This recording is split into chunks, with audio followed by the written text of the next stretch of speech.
Tonight we sink into the warm glow of an oil lamp, the faint hiss of its wick releasing a perfume of smoke into the twilight. You are reclining as any respectable Roman would, stretched along a couch with one elbow propping you up, the marble floor beneath scattered with mosaic tiles that glint like tiny stars. The servants shuffle about with trays of figs, olives, and roasted dormice. Yes, you heard that correctly. And no, you probably won't survive this menu if you try it at home. The chatter of companions rises and falls, punctuated by the clink of bronze cups filled with watered wine. So, before you get comfortable, take a moment to like the video and subscribe, but only if you genuinely enjoy what I do here. And while you're at it, tell me your location and your local time. I love seeing how many far-flung corners of the world we gather in when the subject is, well, Roman lettuce. Now dim the lights, maybe turn on a fan for that soft background hum, and let's ease into tonight's journey together. Because here, at the edge of your meal is a plate of lettuce. Not the crinkled Caesar salad kind with crunchy croutons, but a flat, pale, somewhat bitter leaf that ancient Romans swore would tuck you into sleep like a lullaby. You spear a leaf with a slender fork, chew slowly, and feel the faint coolness spreading along your tongue. Roman doctors swore this leafy finale would ease the heat in your body, quiet your stomach, and calm the restless churn of thoughts that followed banquets, both gluttonous and ordinary. Historians still argue whether lettuce truly had the sedative qualities ancient sources insisted upon, but there's no doubt it carried a reputation. The Emperor Augustus himself supposedly credited lettuce with saving his life after an illness, and in return he praised it as medicine disguised as food. Roman physicians, part healers, part philosophers, handed down advice in scrolls where food and health were inseparable. They prescribed lettuce not only for sleeplessness, but also to counteract indigestion from wine, meat, and overindulgence. Which, if you've just tried a roasted dormouse wrapped in honey and poppy seeds, you might desperately need. The Roman evening then always dangled this gentle green curtain before bed. While your neighbours debated politics in the forum, or a poet rehearsed biting lines to perform tomorrow, you let lettuce slide into your belly, a little promise of peace. Of course, not everyone agreed it was miraculous. Some joked it was the dullest thing ever served, calling it food fit for those too timid for real indulgence. And yet, like an herbal whisper, it threaded its way into medical texts, banquet rituals, and nightly routines. The crackle of torches dims as night folds across the city. The streets echo with mule hooves on cobblestones, fading beyond your villa's courtyard. You lean back, the last bite of lettuce fading into bitterness, and wonder whether this humble leaf truly holds the power of sleep, or if it's just another Roman excuse to keep eating.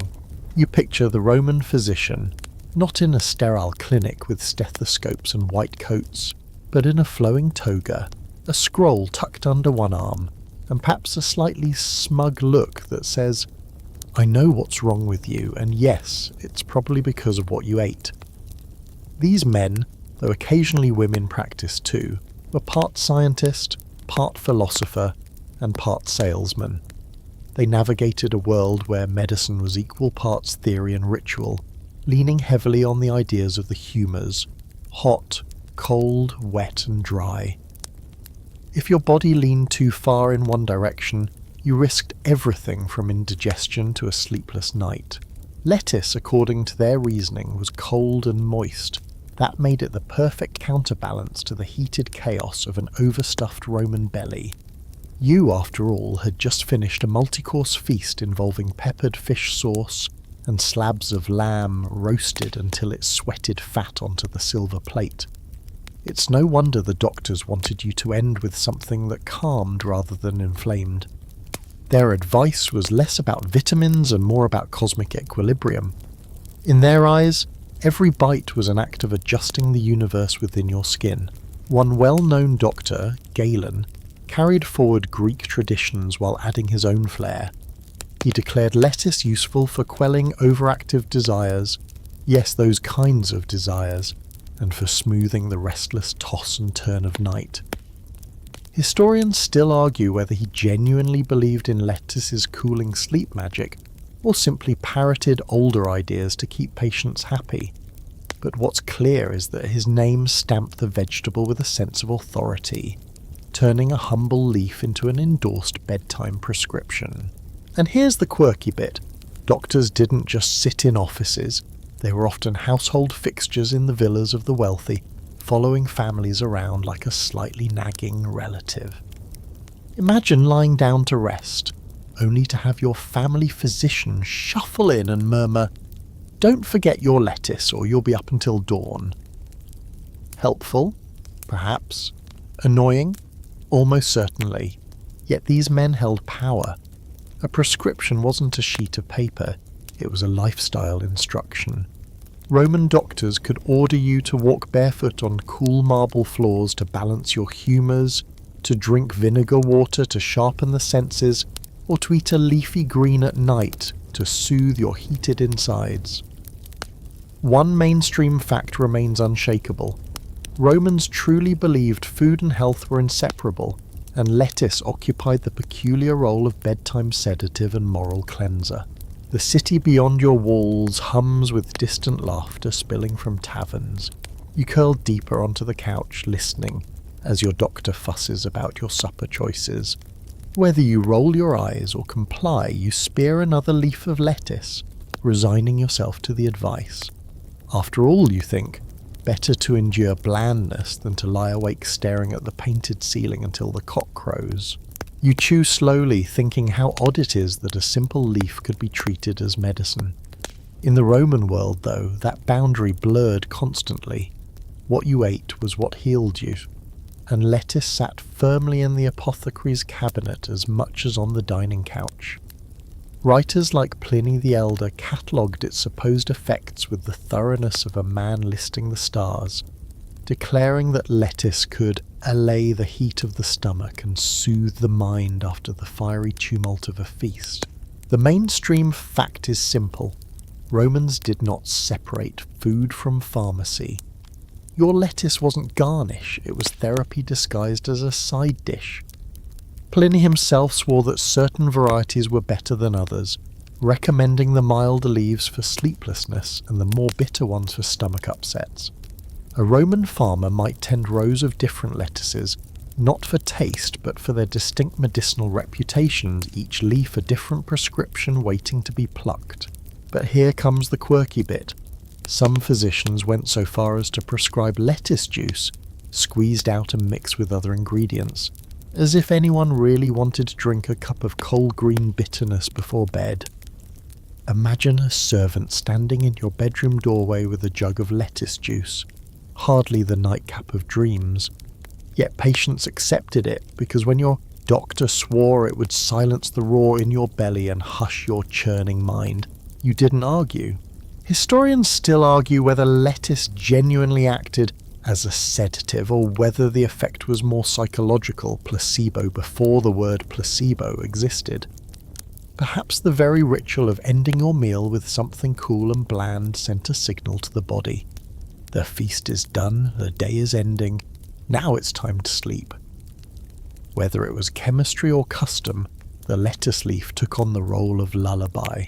As the torches gutter in the atrium and the last guests stumble out with wine-heavy steps, you remain reclined, staring at the mosaic of Neptune beneath your feet. Your stomach feels steadier than it did after the lamb and honey cakes, and your eyelids grow heavier.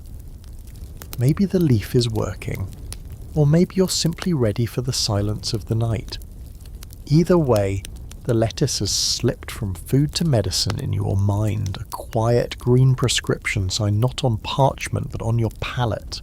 The idea of lettuce calming you at night only makes sense once you slip into the world of humours, the grand theory that dominated Roman medicine. To your doctor, you are not just flesh and bone, you are a delicate stew of 4 ingredients: blood, phlegm, yellow bile, and black bile. Each humour corresponds to qualities like hot, cold, wet, and dry, and if they fall out of balance, well, You're doomed to discomfort, disease, or at the very least a sleepless night. Lettuce in this scheme was classified as cold and moist. Think of it as the damp towel tossed onto the fiery furnace of your dinner. You've just gorged yourself on roasted meat seasoned with pungent garum fish sauce, your body running hot and dry in response. Enter lettuce, the cooling counterweight, its watery crunch imagined as quenching the fires of your insides. That mainstream fact that Romans believed foods could tip your humours one way or the other was enough to enshrine lettuce as the closer of the evening meal. The quirky tidbit: some physicians actually ranked different lettuces by their cooling powers, as though running a leafy contest of who could put out the most belly fires. The darker, more bitter varieties were praised for their medicinal strength, while lighter ones were labelled gentler, almost like the beginner's lettuce for people not ready for the hardcore greens. It's a little like today's kale enthusiasts versus iceberg loyalists, though thankfully without anyone posting their lettuce devotion on Instagram mosaics.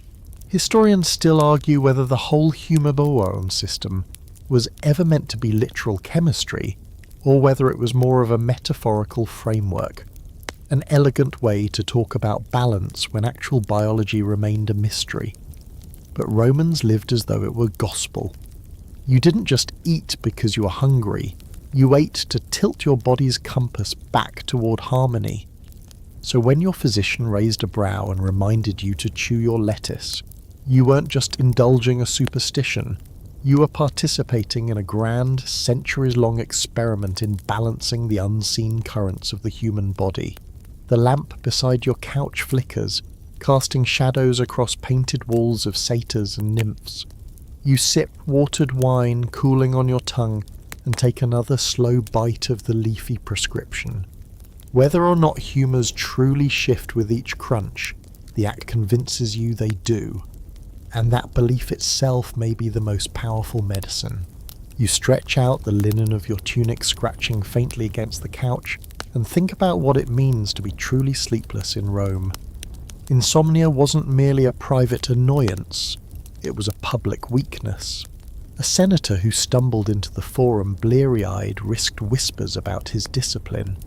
A soldier awake all night on guard duty might be seen as jittery or unfit, and you, in your own villa, tossing and turning under painted ceilings, would know the shame of being conquered not by barbarians but by your own restless mind. The mainstream fact is that Roman authors wrote about sleeplessness with surprising frequency. Pliny and Celsus both suggested remedies: cool baths, light suppers, soothing drinks, and almost always the humble lettuce. They described wakeful nights as illnesses of excess. Too much food, too much wine, too many thoughts rattling around like dice in a cup. Sleep was a civic duty as much as a personal one, restoring you so you could function as part of the empire's machinery the next day. And here's the quirky tidbit. Some Romans believed that insomnia could be caused by evil spirits lurking near the bed, tugging on the edges of dreams before they could form. One solution was to hang amulets or mutter charms, often alongside your lettuce course. Imagine combining superstition with salad, two very different forms of insurance for a good night's rest. Historians still argue whether insomnia in Roman accounts was genuinely medical or simply a moral allegory. To be restless could be interpreted as guilty conscience, unchecked passion, or even divine punishment. Was sleeplessness a stomach problem or a spiritual flaw? Scholars debate, but for you, reclining under the wavering torchlight, it hardly matters. You simply want to close your eyes without the eternal carousel of thoughts dragging you around until dawn. So you reach for lettuce, this green shield against both bodily heat and unseen spirits. The bitterness presses on your tongue, a taste both grounding and oddly medicinal. As you swallow, the sounds of the city fade. The barking of dogs, the clatter of carts, the gossip of late-night drinkers. The leaf becomes your quiet ritual, your edible prayer for silence. Perhaps the gods of sleep hear you. Perhaps only your digestion does. Either way, lettuce is your companion in the battle against the relentless night. You recline further, adjusting the cushion beneath your elbow, and glance around the dining room that doubles as a theatre of ritual.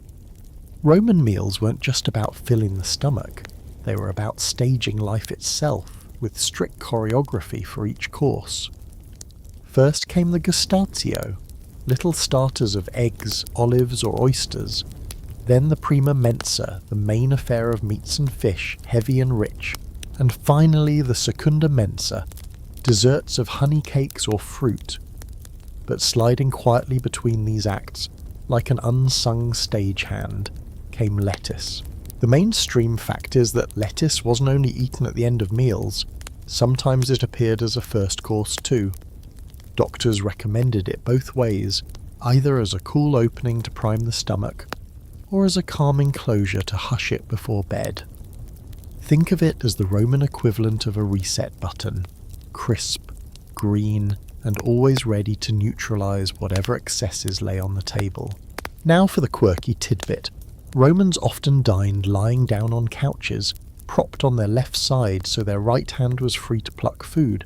This meant that after several hours of feasting and drinking, lettuce wasn't just a bedtime aid, it was also the one thing you could chew without much effort, while half sprawled in a wine haze. Some even joked that lettuce was the lazy man's dish, requiring no knife work, just a sleepy hand reaching for another leaf. Historians still argue whether lettuce was consistently considered elegant or somewhat laughable. Satirists poked fun at those who made too much of it, while physicians praised it as a miracle cure. Was it haute cuisine or humble medicine? The debate lingers, but in your own dining room the leaf's role feels quietly indispensable, a bridge between indulgence and rest. The lamplight shimmers across the polished bronze platters, now stacked in a corner. Servants pour the final cups of watered wine, and conversation drifts into murmurs. You take another bite, noticing how the cool bitterness cuts through the memory of fatty lamb and garum. You don't love the taste, but you welcome the ritual. The lettuce becomes your signal to the body. The night is closing, the day is done, the time for rest is near. You run your tongue along your teeth, still carrying the faint tang of vinegar, honey and oil, because lettuce rarely arrived plain on a Roman table. For all its medicinal reputation, it had to dress the part of food too. This is where Apicius, the famous Roman gastronome whose name still clings to one of the earliest cookbooks, enters the story. He and his circle delighted in making even the most ordinary leaf into something worth chewing. The mainstream fact is that Apicius recorded multiple ways of preparing lettuce, drizzled with a dressing of vinegar and garum, sprinkled with herbs like dill and coriander, or paired with cheeses that softened its bitterness. Sometimes it was boiled briefly, a treatment we'd consider culinary sabotage today, but which Romans thought made it easier on the stomach. Your bedtime lettuce might arrive slick with oil, salty with fish sauce and garnished with pepper, turning what could have been a bland lullaby into a dish with personality. The quirky tidbit? Some recipes suggested pairing lettuce with strong wine or even honey cakes, which feels a bit like brushing your teeth with a candy cane.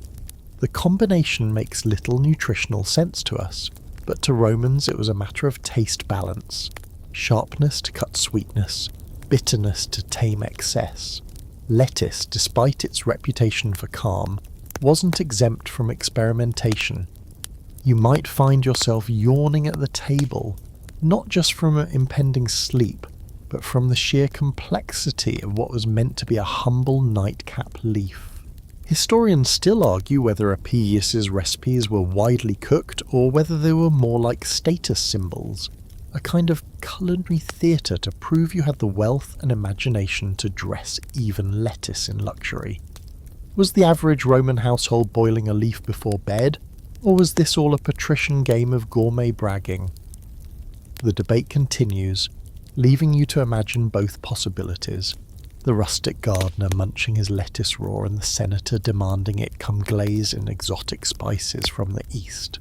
You spear another dressed leaf, the oil shimmering in lamplight, and chew slowly.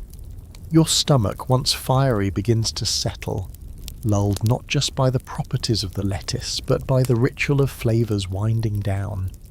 Outside, the air cools as the night deepens, and you sense that the final act of your supper has been carefully staged.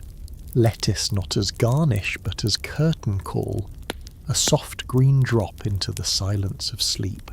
The leaf you chew tonight might feel ordinary, but emperors themselves once praised it with almost embarrassing enthusiasm.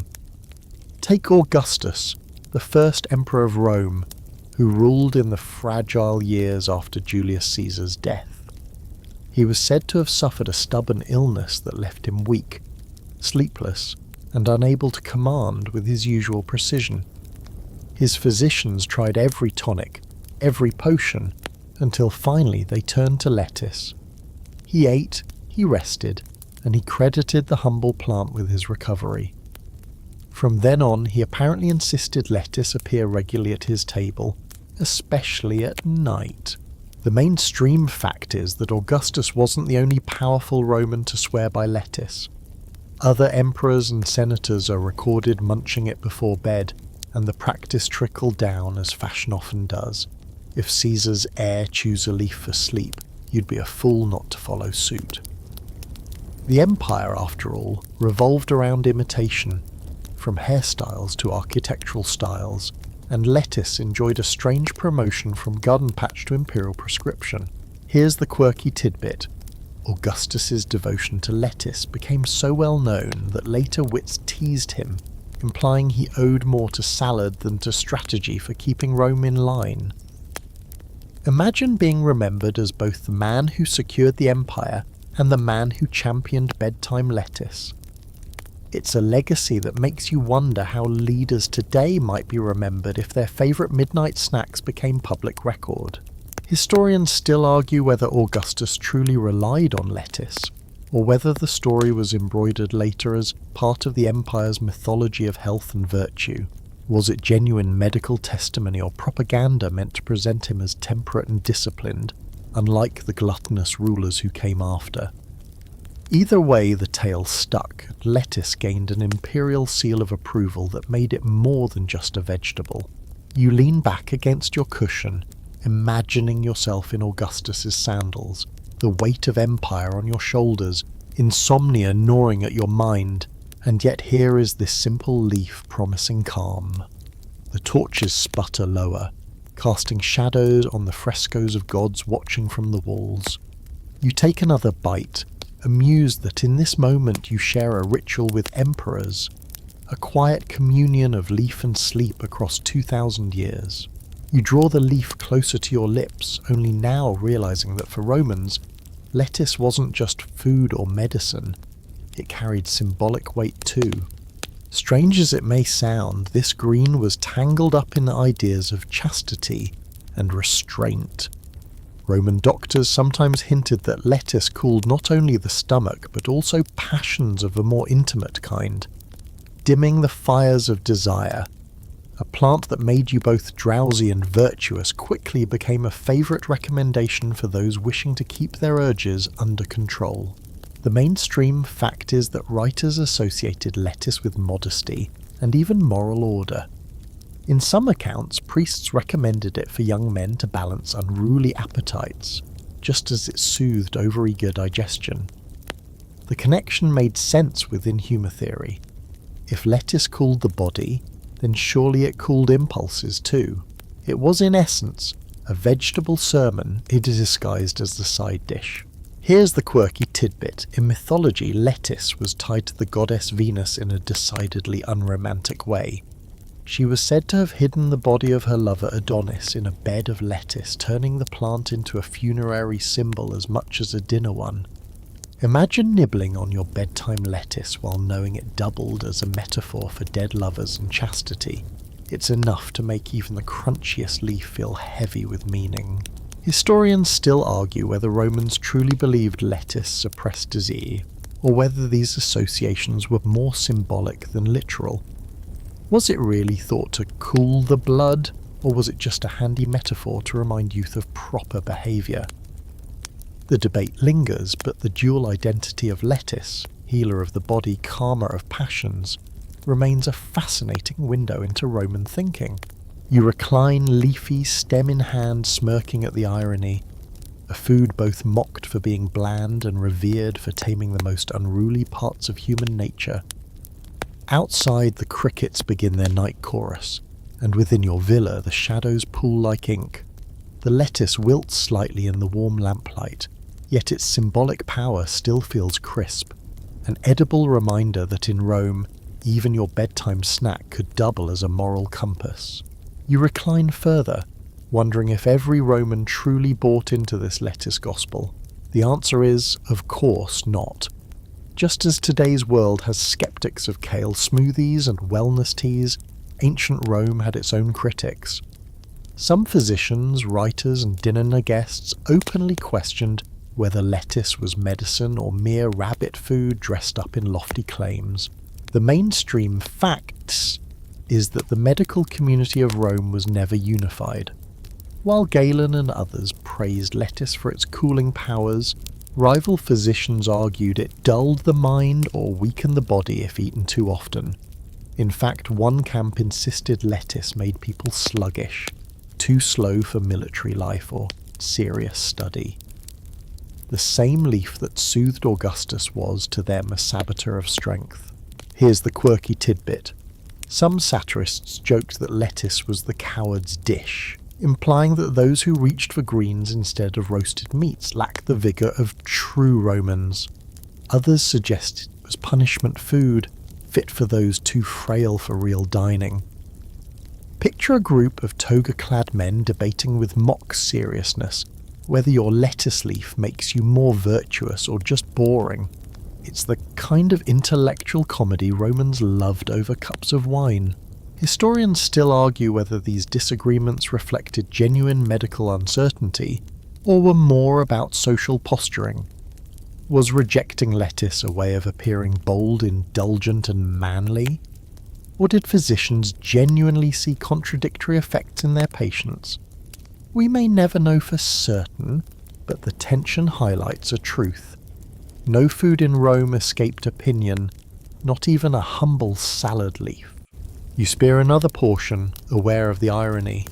One camp hails you as a disciplined sleeper, another sneers that you're dulling your edge. Yet as the evening deepens and your eyelids grow heavier, you can't help but feel the skeptics miss the point. Medicine or not, the lettuce has done its quiet work. Your body settles, your thoughts slow, and sleep stretches its cool fingers toward you like an old friend. You chew slowly, remembering that Rome did not invent the idea of bedtime lettuce. Like so much else, the practice was inherited from Greece. Roman physicians leaned heavily on the writings of Hippocrates, who centuries earlier had catalogued foods not just as nourishment, but as tools to steer the body's inner climate. Hippocrates noted that lettuce soothed the stomach and aided rest, and his reputation carried these claims across generations like a torch passed from runner to runner. The mainstream fact is that Roman medical theory was largely a continuation of Greek precedent. When Galen lectured about lettuce calming desire or cooling the body, he wasn't making it up fresh. He was adapting Hippocratic and Alexandrian knowledge to Roman ears. To eat lettuce before bed in Rome was in essence to rehearse Greek medical wisdom with a Latin accent. The quirky tidbit: the Greeks themselves were divided. Some physicians praised lettuce for aiding digestion, while others warned it made the mind heavy and the body too sluggish for philosophical debate. Aristotle supposedly mentioned lettuce as a plant that dulled passion, while comic poets made sport of its association with funerary rites. By the time the Romans adopted it, lettuce was already carrying centuries of contradictory baggage, healing, harming, calming, and depressing all in one leaf. Historians still argue whether the Romans truly believed Greek medical texts or simply used them as a framework to build their own rituals. Was bedtime lettuce a sincere application of theory, or just another way for Roman elites to show they were civilized, borrowing the intellectual heritage of Athens while reclining on Roman couches. The debate lingers, but you can almost hear the echo of Greek voices in every Roman crunch. The lamp's flame wavers, and the smell of olive oil thickens in the room. You take another bite, the bitterness mellowing now that your tongue has grown used to it. Each chew feels like a chain stretching backward, Greek healer to Roman doctor to your own tired body on this couch. The lettuce, humble as it is, becomes a bridge across centuries, a continuity of human attempts to tame the night. You swallow another leaf and glance at the jug on the side table, half wondering if someone will pour it into a cup. For lettuce in Rome wasn't always eaten as food, it was sometimes brewed, steeped or muddled into concoctions that blurred the line between potion and punishment. Doctors prescribed odd mixtures that sound less like recipes and more like dares, and the most daring of all were lettuce tonics. The mainstream fact is that Roman medical texts include instructions for extracting lettuce juice and blending it with other ingredients to induce rest.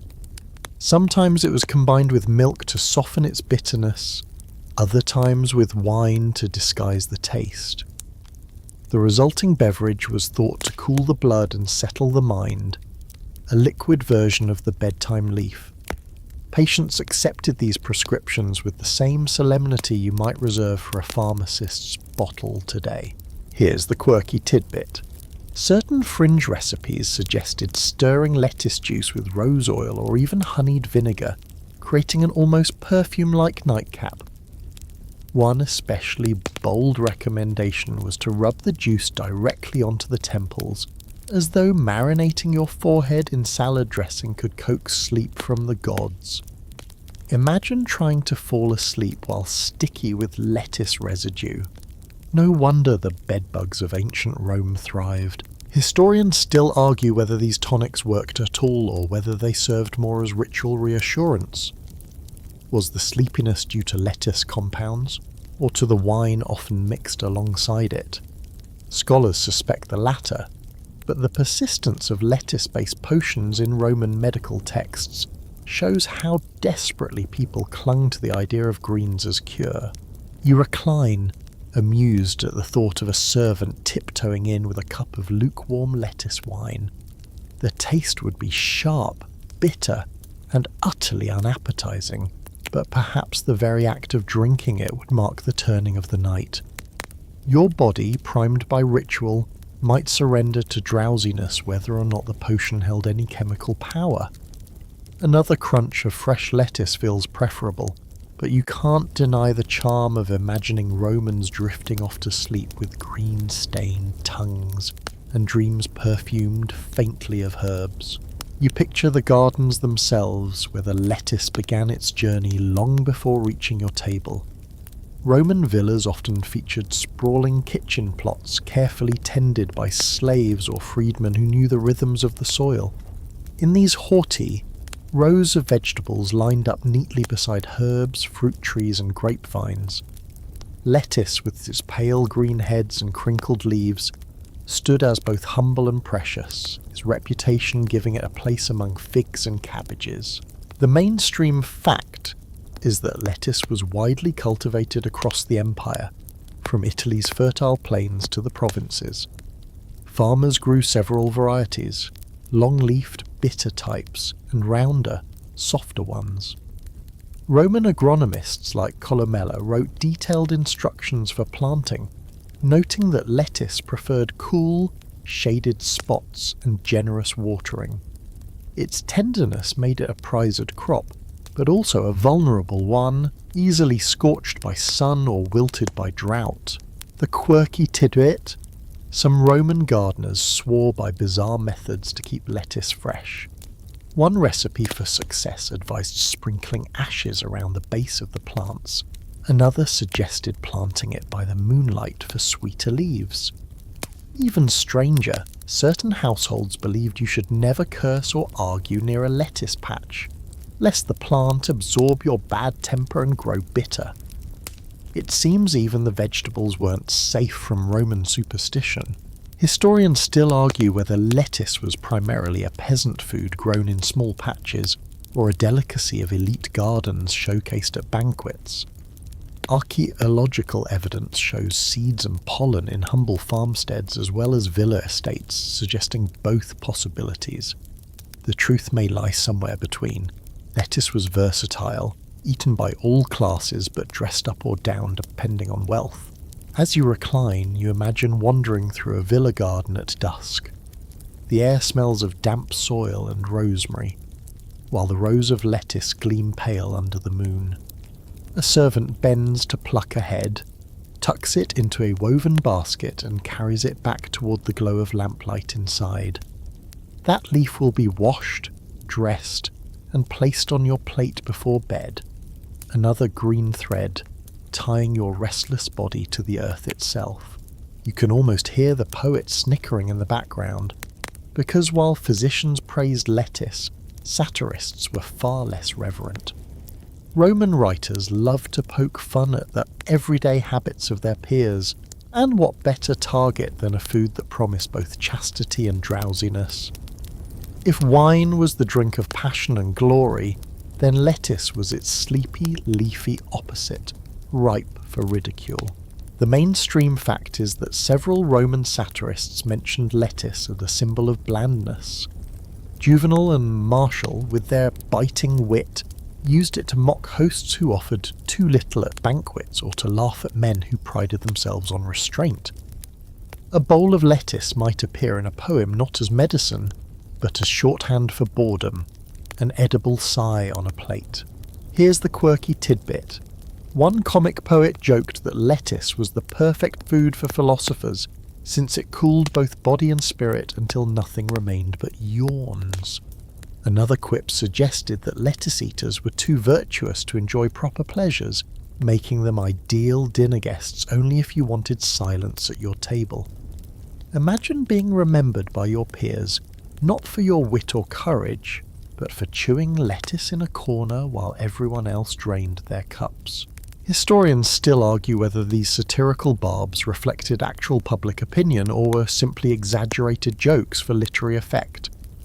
Was lettuce truly viewed as a bore, or was it merely a convenient punchline for men who thrived on mocking every Roman habit? Scholars lean both ways, but either possibility adds colour. The leaf was not immune to humour, even as doctors raised it on a pedestal. You stretch your legs, amused at the thought of your own banquet reputation hinging on a pile of greens. Would you be mocked for embracing lettuce, or admired for your restraint? The torches sputter low, casting the dining room into shadow, and the laughter of Roman poets seems to drift on the night air, teasing, playful, yet oddly timeless. You crunch another bite, half smiling, and wonder if in their jests the satirists weren't also acknowledging something real. Lettuce, for all its blandness, had carved an unforgettable place in Rome's nightly ritual. You linger on the leaf in your hand, noticing how it carries meanings heavier than its watery crunch. For Romans, lettuce straddled two worlds, love and death. On the one hand, it appeared in banquets of Venus, goddess of desire, often served in contexts that seemed to wink at its supposed power to cool passion. On the other hand, it was tied to funerary rituals, thanks to that myth of Adonis hidden in a bed of lettuce turning the plant into a leafy shroud. The mainstream fact is that lettuce was used symbolically in Roman religious practices. It was offered at certain temples, left as a grave gift, and woven into the fabric of moral teaching. Eating lettuce before bed might have been recommended for digestion, but it also echoed broader themes of restraint, mortality, and the fleeting pleasures of life. A leaf could remind you of both your duty to moderation and the certainty of death's embrace. Here's the quirky tidbit.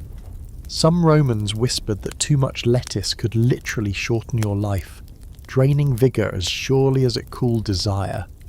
One story warned that a man who ate nothing but lettuce wasted away, his body growing as pale as the leaves themselves. Whether apocryphal or not, the tale added to the plant's double-edged reputation, comforting in small doses, deadly in excess. Historians still argue whether these symbolic layers were widely believed, or more the domain of poets and priests.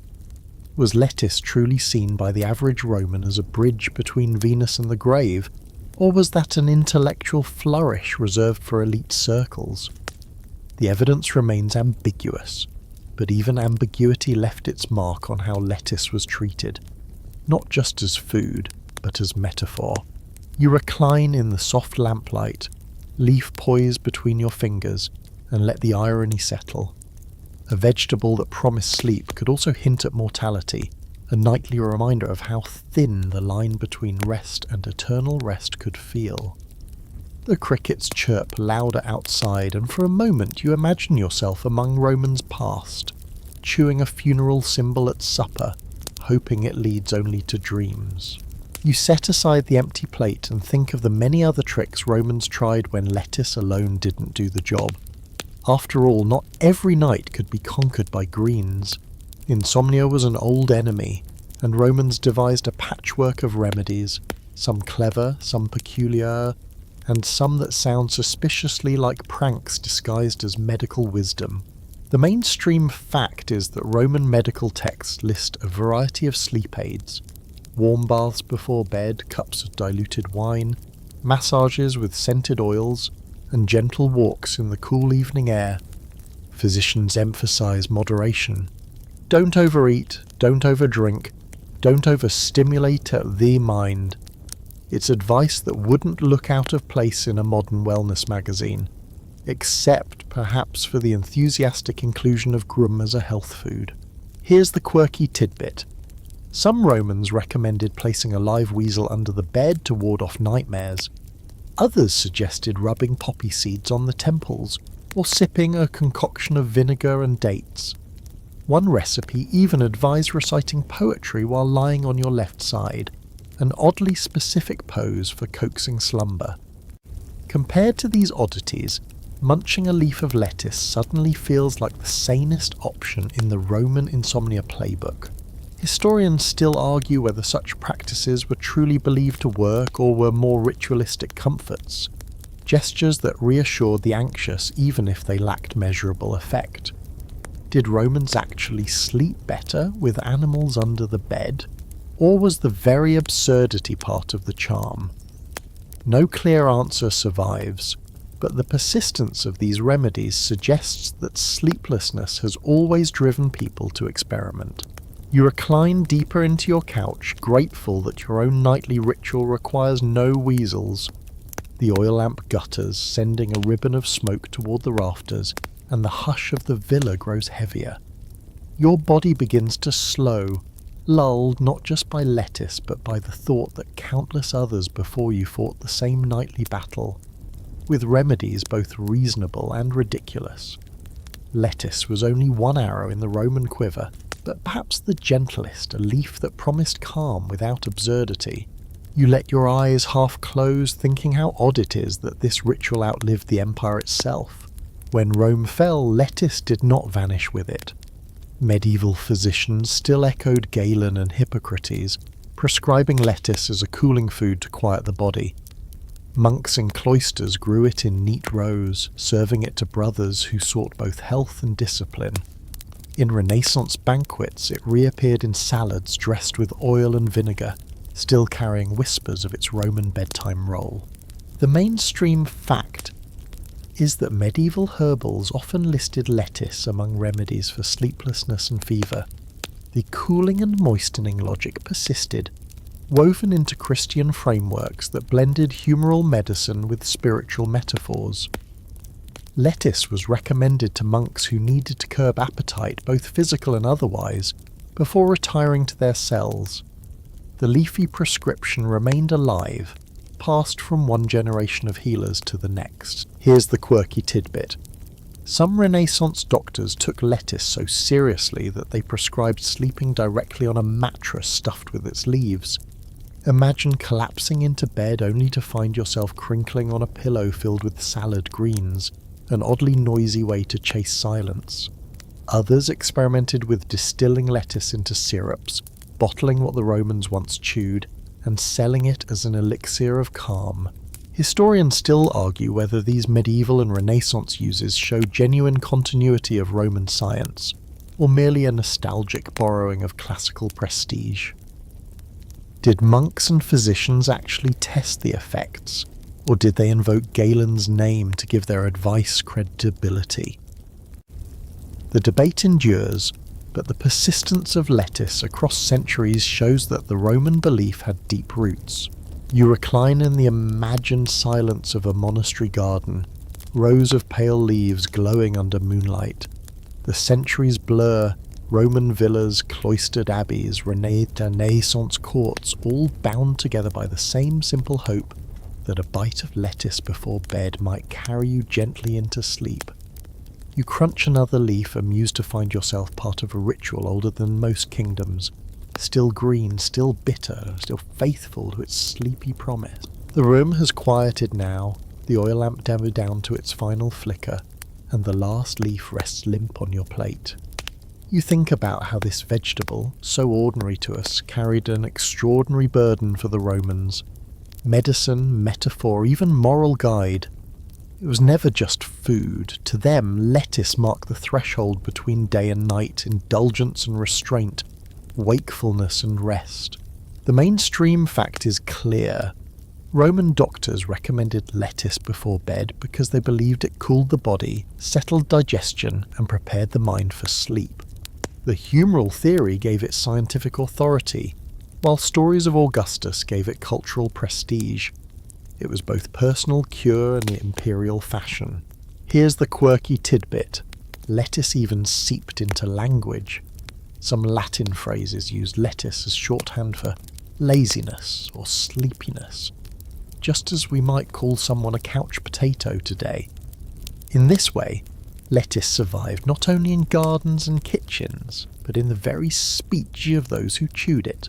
Historians still argue whether the lettuce itself ever truly worked, or whether it was simply ritual and belief that coaxed Romans into slumber. Was it chemistry hidden in the plant's sap, or psychology written into the tradition? Perhaps the answer doesn't matter. What matters is that across centuries, countless people ended their day by chewing a bitter leaf, convinced that nature itself wanted them to rest. You lean back, your belly settled, your mind softened, and let the leaf's legacy settle over you.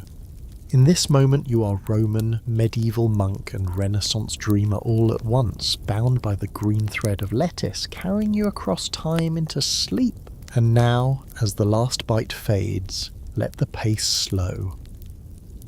Imagine yourself in that Roman villa, the night warm but quiet, the lamp extinguished at last. The marble floors that once glittered with feasting echoes are now cool and still beneath your bare feet. The air is soft, the city beyond hushed, and the only sound left is your own breathing, even and steady. The weight of history presses not as burden but as blanket, a gentle reminder that people long before you also sought rest in their own simple ways. They too tossed and turned, they too searched for remedies, they too whispered to themselves that tomorrow would be easier if only they could drift into dream. Tonight you share their ritual, not in bitterness but in calm. The lettuce leaf, humble and pale, becomes a symbol of release. Each chew, each swallow is another step away from the clutter of thought and into the wide open plain of sleep. You do not need to solve the mysteries of humours or the arguments of historians. You only need to feel the way your eyelids grow heavy, how your body sinks deeper into stillness, how time itself slows until it nearly stops. Allow yourself to imagine the coolness of the leaf spreading across you, from tongue to chest to limbs, a tide of calm that leaves nothing unsettled behind. Let the bitterness soften into sweetness as it dissolves into memory, leaving only comfort. The night is patient. The stars are steady. Sleep waits for you, as it waited for emperors and gardeners and monks alike. And as you surrender, know that you are safe, cradled by silence and carried forward on the same lullaby of green that has soothed countless souls before you.